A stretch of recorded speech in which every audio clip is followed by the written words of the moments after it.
بسم الله الرحمن الرحیم. مونږ په داسې زمانه کې ژوند کوو چې انسان د هر وخت نه ډیر معلومات لري، خو د هر وخت نه لږ فکر کوي.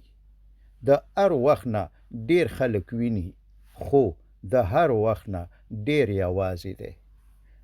د هر وخت نه ډیرې خبرې اوري، خو د خپل زړه غږ نشي اورېدلی.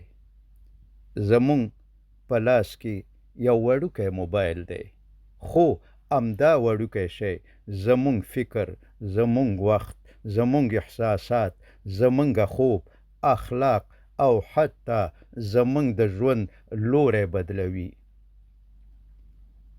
مونږ فکر کوو چې موبایل زمونږ په لاس کې دی، خو حقیقت دا دی چې ډیر وخت مونږ د موبایل په لاس کې یو.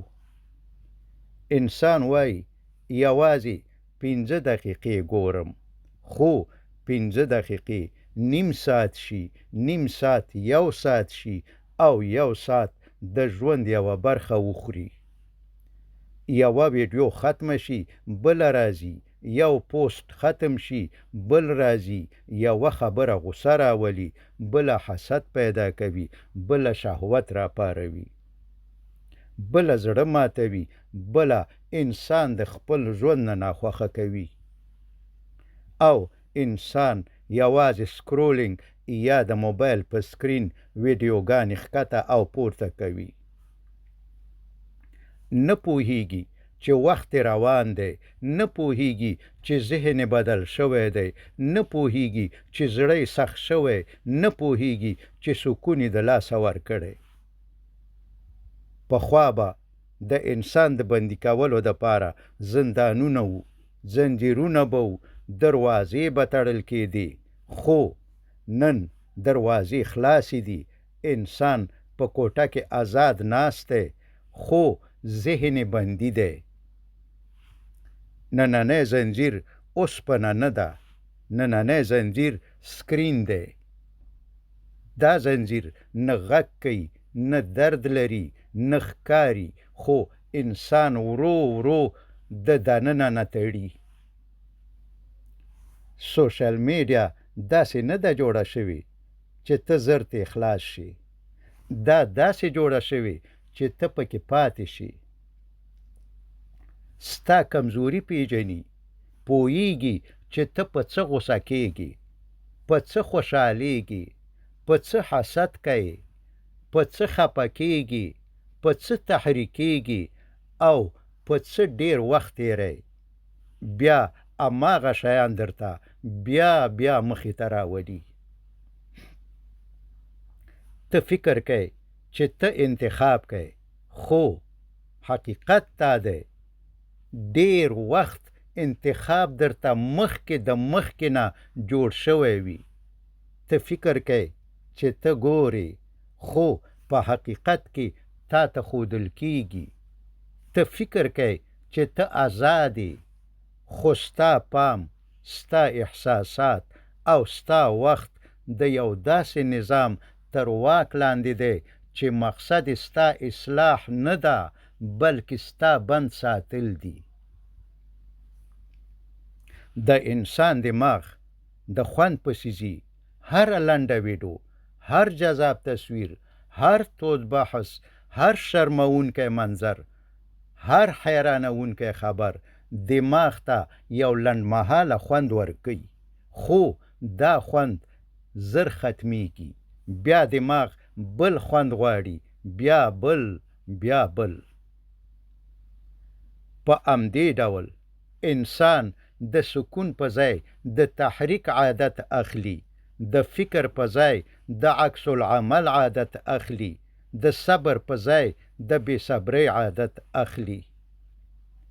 دا ځکه نن ډیر خلک کتاب نشي لوستلی، اوږده خبره نشي اورېدلی، یوازیتوب نشي زغملی، عبادت کې ذهن نشي ساتلی، کورنۍ سره په سکون نشي کېناستلی، او حتی د خپل ځان سره هم یوازې نشي پاتې کېدلی. ذهن هر وخت نوی شی غواړي، نوی ویډیو، نوی خبر، نوی شور، نوی خوند. دا د بدن نشه نه ده، دا د ذهن نشه ده. تر ټولو خطرناک بند هغه دی چې انسان یې بند نه ګڼي. که څوک پوه شي چې زه بندي یم، نو د خلاصون فکر کوي. خو د سکرین بند، د موبایل بند او غلامي داسې ده چې انسان پې ویاړي. وایي زه خو یوازې خبرونه ګورم، زه خو یوازې تفریح کوم، زه خو یوازې وخت تېروم. خو همدا یوازې ورو ورو د انسان عمر خوري. سکرین د انسانه یوازې وخت نه اخلي، پام ترې اخلي. یوازې پام نه اخلي، فکر ترې اخلي. یوازې فکر نه اخلي، سکون ترې اخلي. یوازې سکون نه اخلي، اخلاق ترې اخلي. او کله کله انسان د خپل اصلي ځان نه هم لرې کوي. ته یو وخت ساده، پاک، فکر لرونکی، آرام انسان وي. بیا دې هر څه ولیدل، هره خبره دې واورېده، هر تصویر دې ذهن ته پرېښوده، هره ویډیو دې زړه ته ننویسته. اوس چې دننه ګډوډي ده، حیرانې چې ولې مې سکون نشته.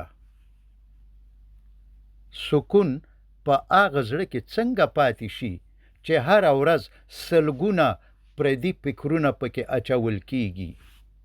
حیا په هغه سترګو کې څنګه پاتې شي چې هر څه ویني. ژور فکر به په هغه ذهن کې څنګه پاتې شي چې هره دقیقه پې نوی شور راځي. موبایل په خپله بد شی نه دی. بد هغه وخت شي چې انسان پې خپل واک د لاسه ورکړي. که موبایل د علم دپاره وي، د کار دپاره وي، د اړیکې دپاره وي، د ضرورت دپاره وي، نو نعمت دی. خو که موبایل ستا سهار پیلوي، ستا شپه ختموي، ستا لمونځ ګډوډوي، ستا خوب خرابوي، ستا فکر تیتوي، ستا اخلاق کمزوري کوي او ستا زړه د حقیقته لرې کوي، نو بیا دا وسیله نه ده، دا ستا پټ حاکم او مالک دی. انسان باید د ځانه پوښتنه وکړي چې آیا زه موبایل استعمالوم که موبایل ما استعمالوي؟ آیا زه فکر کوم که یوازې سکرولینګ یا ویډیوګانې لاندې باندې کوم؟ زه حقیقت لټوم که یوازې هغه څه ګورم چې زما نفس ته خوند ورکوي؟ زه د خپل وخت مالک یم که زما وخت د نورو په لاس کې دی؟ زه خپل ذهن ساتم که هر څه ورته دننه ور پرېږدم؟ هر څوک ستا کور ته نشي ننوتلی، خو ته هره ورځ زرګونه فکرونه خپل ذهن ته ننباسي. هر څوک ستا د ماشوم سره نشي کېناستلی، خو ته خپل ماشوم د سکرین مخې ته پرېږدې. هر څوک ستا ایمان نشي کمزوری کولی، خو ته هره ورځ داسې شیان ګوري چې ورو ورو دې زړه بې حسه کوي. د انسان ذهن یو باغ دی.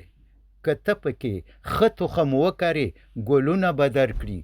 او که هر څوک پرېږدي چې پکې کثافات او چټلي واچوي، نو بیا شکایت مه کوه چې ولې مې زړه تنګ دی، ولې مې فکر ګډوډ دی، ولې مې ژوند بې خونده دی. نن زموږ د نسل لویه جګړه د وسلو جګړه نه ده، د پام جګړه ده. څوک چې ستا پام ونیسي، ورو ورو ستا فکر نیسي. څوک چې ستا فکر ونیسي، ستا پرېکړې نیسي. او څوک چې ستا پرېکړې او فیصلې ونیسي، ستا ژوند نیسي. نو خپل پام ارزانه مه خرڅوه. هره ویډیو د لیدلو نه ده، هر خبر د منلو نه دی، هر بحث د ګډون نه دی، هر تصویر ذهن ته د دننه کولو نه دی. هره تفریح بې ضرره نه ده. ځینې شیان په خندا شروع کیږي خو زړه خرابوي. ځینې شیان د تفریح په نوم راځي خو حیا ختموي. ځینې شیان د خبر په نوم راځي خو ویره او غصه زیاتوي. ځینې شیان د حقیقت په نوم راځي خو ذهن ګډوډوي. اصلي هوښیاري دا نه ده چې هر څه وویني. اصلي هوښیاري دا ده چې پوه شي چې څه باید ونه ویني. اصلي ازادي دا نه ده چې هر ځای لاړ شي. اصلي ازادي دا ده چې خپل نفس ته نه ووایي. اصلي قوت دا نه دی چې موبایل ستا په لاس کې وي.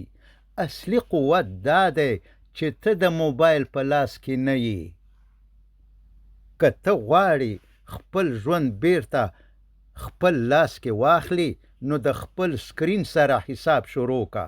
خپل وخت وساته، خپل ذهن وساته، خپل خوب وساته، خپل ایمان وساته، خپل اخلاق وساته، خپل زړه د هغه څه نه پاک وساته چې تا ورو ورو کمزوری کوي. موبایل بندول یوازې د یوې بټنې کار دی خو د ذهن خلاصول د یوې قوي ارادې کار دی. یوه ورځ به انسان پوه شي چې د ژوند ډیر قیمتي ساعتونه په داسې شیانو تیر کړي وو چې نه یې دین ته ګټه وکړه، نه دنیا ته، نه کورنۍ ته، نه شخصیت ته، نه راتلونکي ته.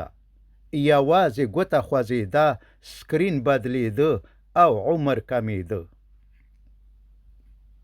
نو د نن نه ځان ته ووایه زه به خپل ذهن هر چاته نه سپارم. زه به خپل وخت بې ارزښته نه مصرفوم. زه به د هرې ویډیو غلام نه کیږم. زه به د هر خبر په اور کې ځان نه سوځوم. زه به خپل زړه د سکرین په دوړو نه پټوم. زه به موبایل استعمالوم خو موبایل به ما نه استعمالوي. ځکه انسان چې خپل ذهن د لاسه ورکي بیا که په ظاهرا آزاد هم وي دننه غلام او بندي وي. او تر ټولو خطرناکه غلامي او بند هغه دی چې انسان پکې خاندي، سکرولینګ کوي او فکر کوي چې زه آزاد یم. خپل ذهن وساتئ، خپل وخت وساتئ، خپل زړه وساتئ.